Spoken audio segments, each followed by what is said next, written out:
Épisode de WoW se déroulant à Omaha dans l'état du Nebraska, épisode de WoW post-Fastlane. What's up les c'est Jimbo et aujourd'hui on se retrouve pour les résultats du WoW du 9 octobre 2023.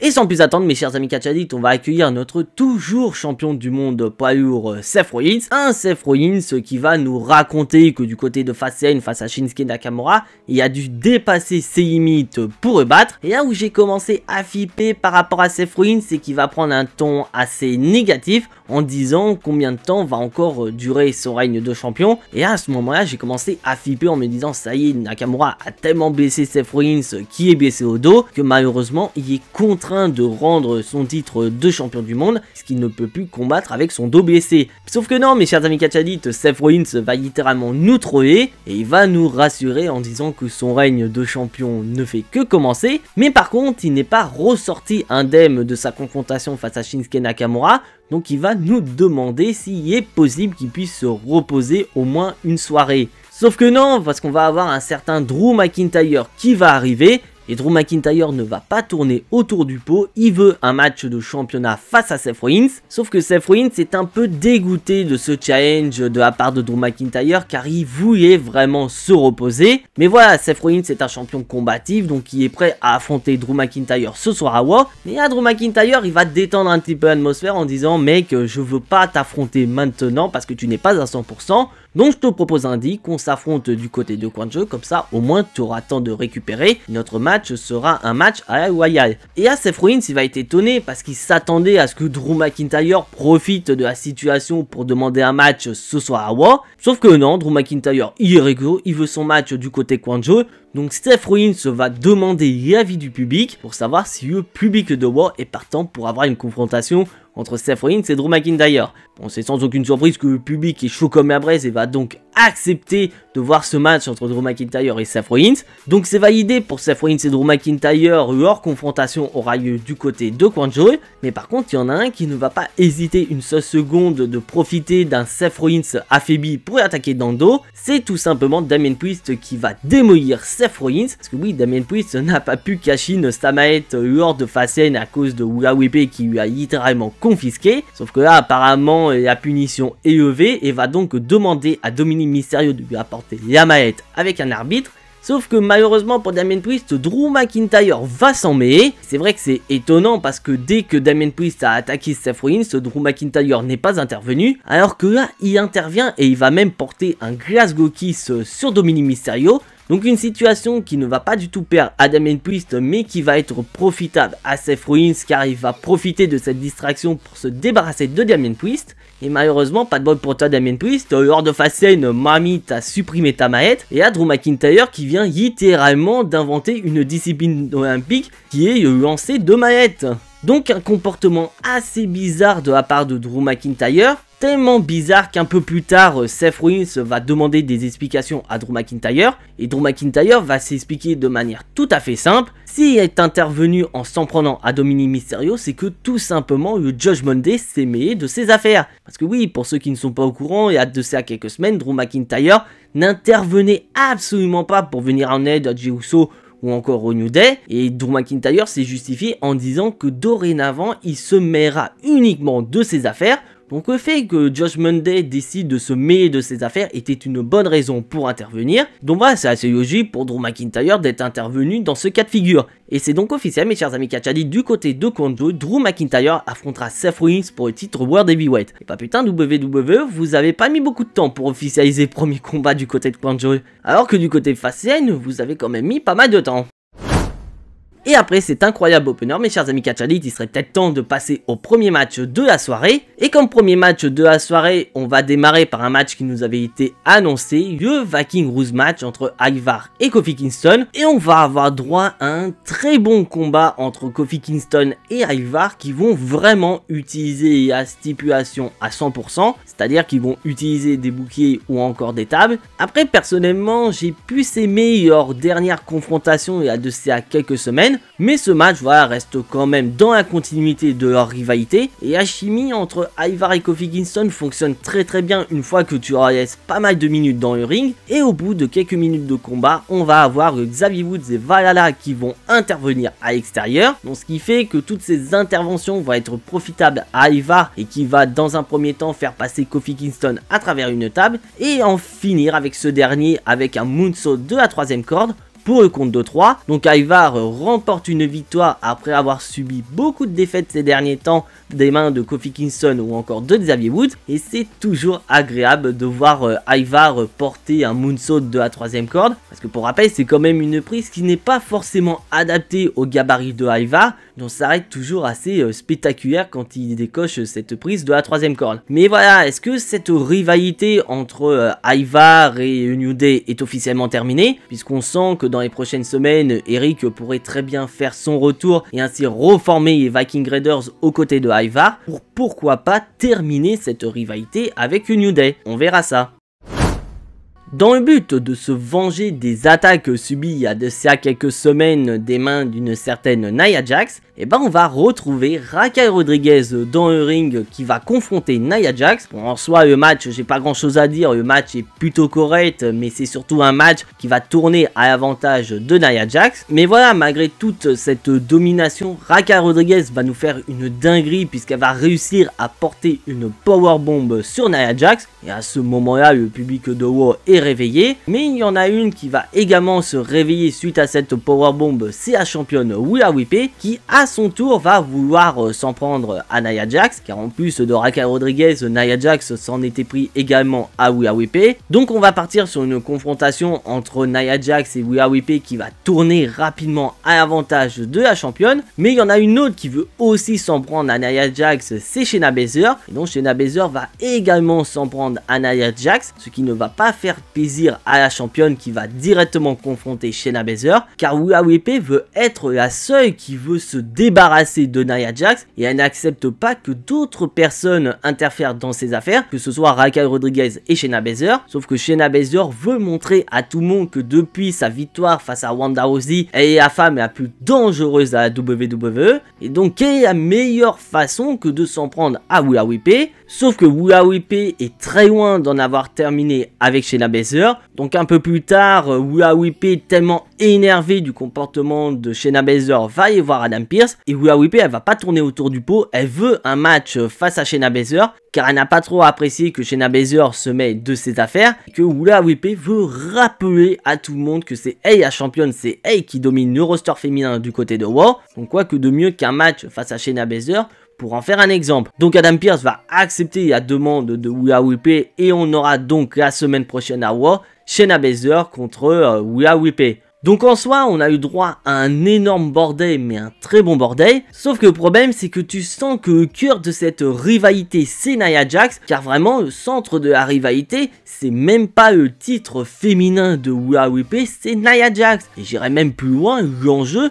c'est de savoir laquelle des trois va réussir à venir à bout de Nia Jax. Bon, après je peux très bien me tromper et que d'ici quelques semaines on aura un match Fatal 4-Way qui sera annoncé pour le titre féminin de Rhea Ripley qui devra défendre face à Raquel Rodriguez, Nia Jax et Shayna Baszler. Pour le moment le titre ne semble pas être le centre d'intérêt.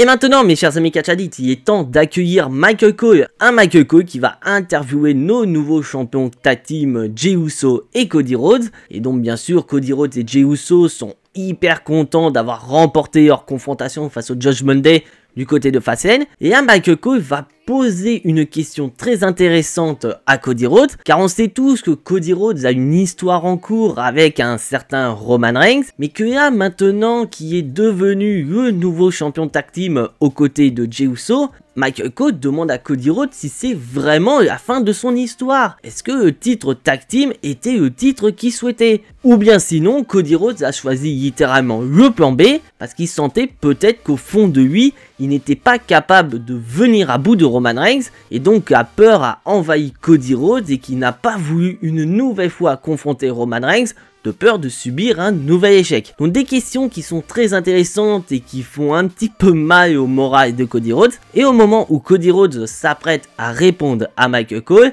et ben on va avoir Kevin Owens et Sami Zayn qui vont arriver. Et là je vais m'arrêter rapidement par rapport à l'entrée de Kevin Owens et de Sami Zayn, car si vous avez remarqué mes chers amis catch addicts, durant l'entrée de Kevin Owens et de Sami Zayn, et ben on avait une autre musique qui a retenti dans l'arène. Et à titre d'information, il s'agissait de l'ancien thème d'entrée de Sami Zayn à l'époque où il était heel ou encore membre de la Bloodline. Donc à ce moment-là, je me suis dit, ok, c'est peut-être le thème d'entrée qui est rattaché à l'entrée simultanée de Kevin Owens et de Sami Zayn. Sauf que non, apparemment, ce serait une erreur de la part de la WWE lors de l'entrée de Sami Zayn et Kevin Owens qui ont tout simplement lancé le mauvais thème d'entrée. Donc voilà, il n'y a pas de problème, il n'y a pas de e-turn de Kevin Owens et de Sami Zayn, c'est juste une erreur de la part de la WWE. Et donc Kevin Owens et Sami Zayn vont confronter nos nouveaux champions. Et Sami Zayn, d'un côté, il est heureux de voir Cody Rhodes et Jey Uso nouveau champion tag team, mais d'un côté il aimerait mieux que ce soit lui et Kevin Owens qui soient champions tag team. Mais du côté de Kevin Owens, lui le sentiment il est direct,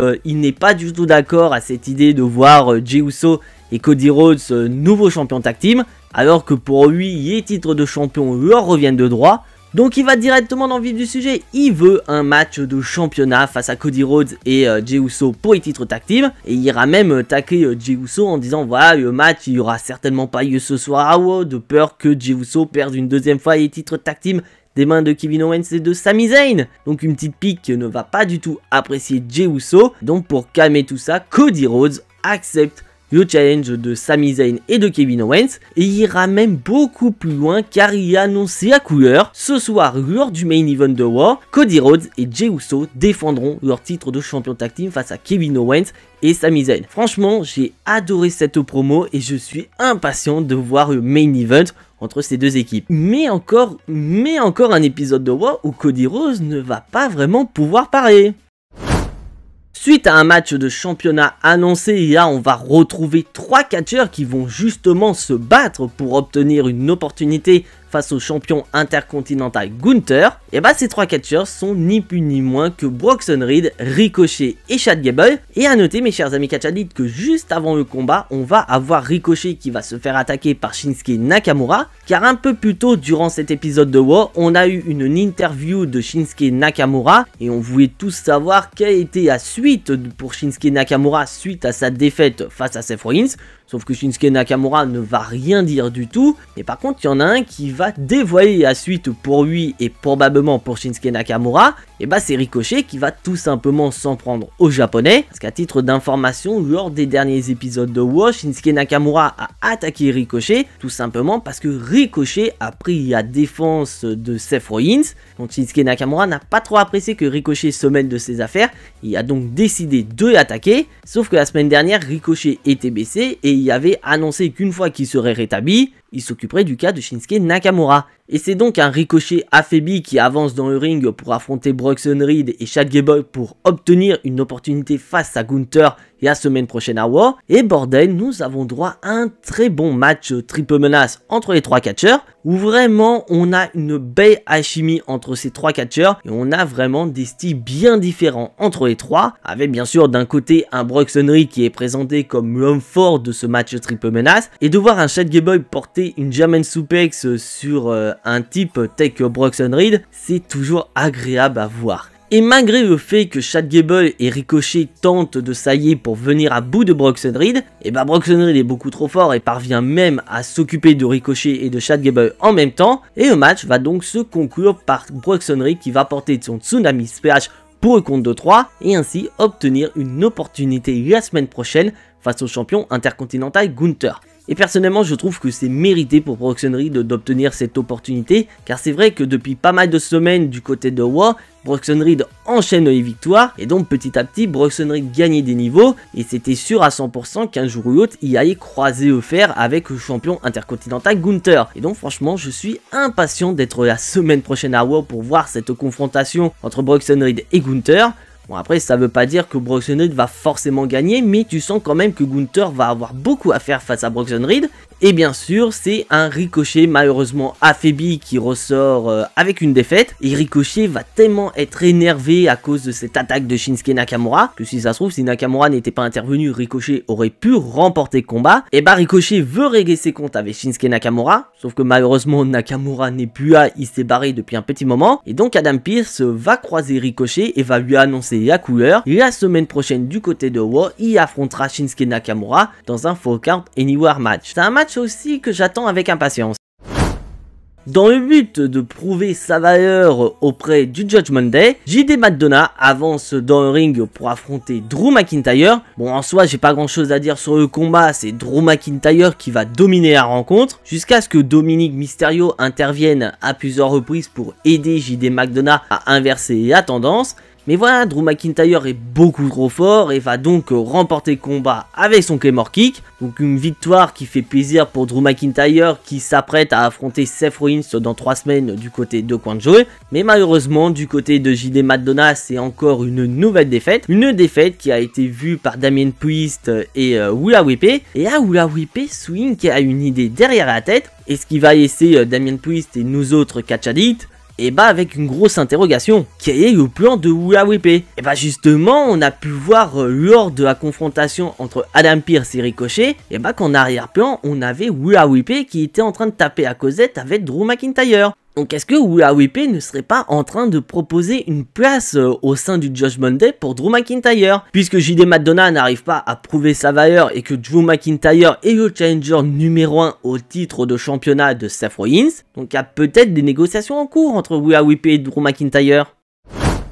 Tegan Nox fait son arrivée dans le ring pour le plus grand match de sa carrière, puisqu'elle va enfin pouvoir affronter la championne de NXT Becky Lynch, parce que je dis encore car ce match aurait déjà dû avoir lieu la semaine dernière, sauf que malheureusement suite à son match de championnat du côté de No Mercy, Becky Lynch a subi une blessure, donc elle a été dans l'incapacité de catcher la semaine dernière face à Tegan Nox, donc on a ce match lors de cet épisode de Raw, et bordel quel excellent combat que nous avons entre Tegan Nox et Becky Lynch, car bien je suis d'accord avec vous, le booking de Tegan Nox est vraiment dégueulasse, mais il faut pas avant tout oublier que Tegan Nox est une excellente catcheuse, mais malheureusement Tegan Nox a quand même subi 2 grosses blessures lors de sa carrière, et d'ailleurs ces blessures lui ont coûté sa place à WWE il y a de ça quelques années lors d'une vague de licenciements, et malheureusement dès qu'elle a fait son retour, elle n'a pas été très bien utilisée. Donc, ce qui fait que malheureusement Tegan Nox ne pouvait pas nous montrer l'intégrité de son talent, alors que là ce soir elle affronte Becky Lynch et elle nous montre que c'est une excellente catcheuse.